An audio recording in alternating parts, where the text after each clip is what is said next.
can record because this is not normal that we can normally see it in YouTube. So take advantage of this.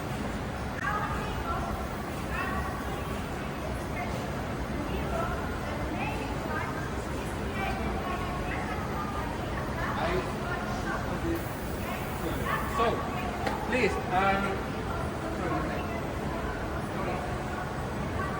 so Doreen just asked me what is the purpose of this movement.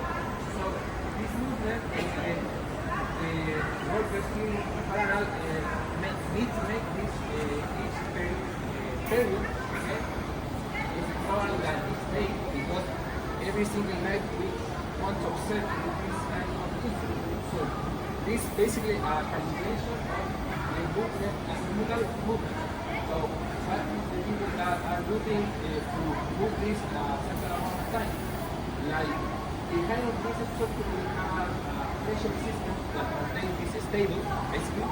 So the people that work here are looking for special peaks in the pressure that maintain this like in a smooth movement. So this, as you see, is very smooth. The mood that you see. So in astronomy, it's very important that we can move very smooth in the sky because if we move a certain arc and we don't expect this movement, it's the difference in see something and see nothing. So it's very important to take this very precisely in the observation night because I make this a special highlight because in Parana we only can observe in the night. Okay? Besides, for example, Observatory Alma,